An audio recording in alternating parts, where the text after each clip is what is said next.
things that I associate with referenda are passionate public debates, things that are very divisive for political parties. Political figures often come out on one side or the other. They really give political life a lot of animation and a lot of colour.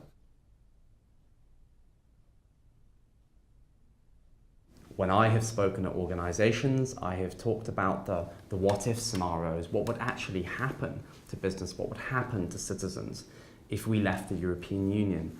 How would that affect your daily life? How would that affect your health in hospitals, seeking treatment, travelling, visas, all these daily things, the effects it would be for businesses. I've talked about the protections of the rule of law, which would vanish if you pull completely out of the European Union. Something that strikes me is that we tend to assume a lot of things about what the UK would do and what it would be like if it wasn't a member of the European Union.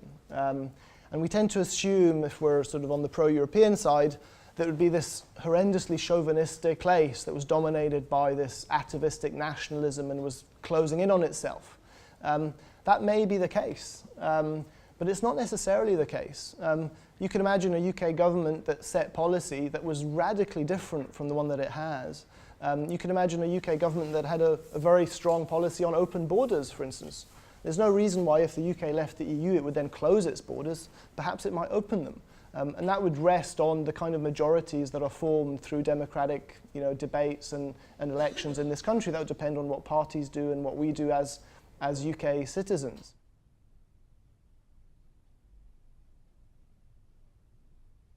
The Out campaign, we already have a pretty good idea because they've been doing it now for a very long time. And it's summarised, I suppose, in the UK view. Here is Europe trying to take away your sovereignty. We're not allowed to govern ourselves. There's this amorphous mass of things called Brussels that we have nothing to do with but tells us what to do.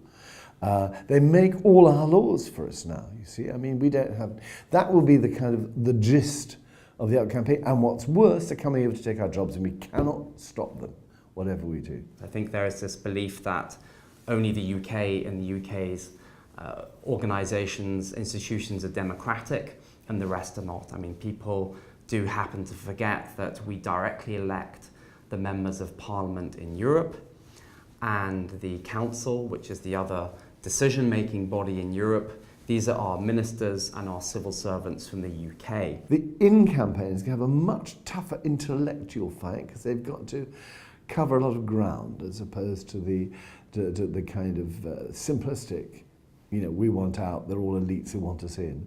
What struck me about the way in which the campaign on the UK's membership of the EU, the way it's been conducted so far, I've been struck by what I call the pact of silence. And it's not for everybody. I mean, we're here talking about the campaign, so not everybody is silent, but what I mean is it's a pact of silence amongst politicians.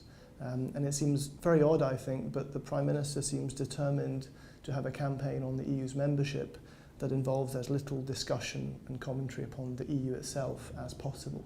Who is trusted in these days in Britain to make an argument? In 1975, there was a cross-party group of politicians who were, broadly speaking, trusted by the British public. Both sides, in a sense, were trusted, except the antis then appeared to be the far right and the far left. But that doesn't exist anymore. The establishment is not trusted anymore. Elites are not trusted anymore. The question is now, who can one bring on who is going to be convincing?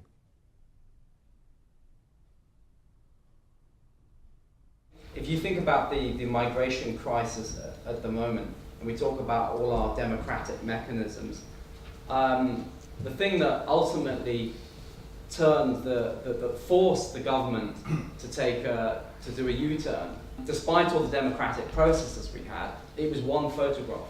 It was that photograph of that dead boy, I think on the shores of Turkey, if I'm not mistaken, and that forced the government to rethink its entire policy.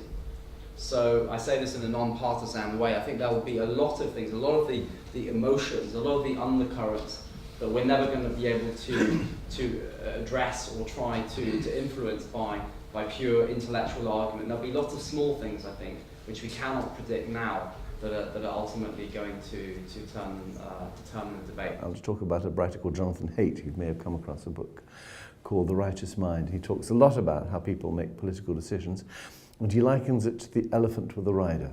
The elephant is your emotional response to it, and the elephant leans one way or the other. Now the rider, the intellect, if you like, can switch it, but it takes a lot of work. To go with it is easier. So I think the British people tend to veer emotionally towards the anti-European. It's a hard thing for all kinds of historical reasons. But actually can be pulled intellectually the other way in a whole number of ways. I mean, you know, economic satisfaction, pleasure of travel, you know, little things like phone charges, God knows what, and big ones like security and peace. Government rests on opinion. It doesn't rest on facts. Facts are important. We can have a discussion about what are the key facts, but politics for me is subjective. You know, we can agree on a whole range of facts, but actually have a fundamentally different view about how we think we should organise policies, government, society, etc. So I don't think it's really about facts.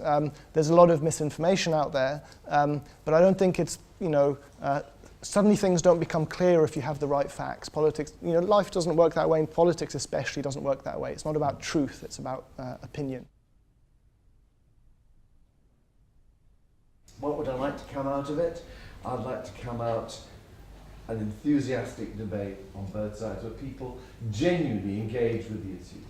Do you come out with a country that is better informed, that understands why it has voted? And obviously I want to see one outcome, but I hope it'll come out differently from 1975 with people knowing a bit more as to exactly why they voted.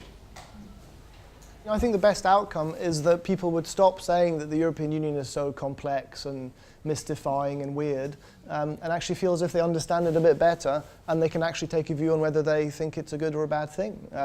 I don't think it's so incredibly complex. I mean, it's a little bit more complicated than a national sort of government structure where, you know, to take the case of the former US President Harry Truman, he used to have a thing on his desk which said, "The buck stops here."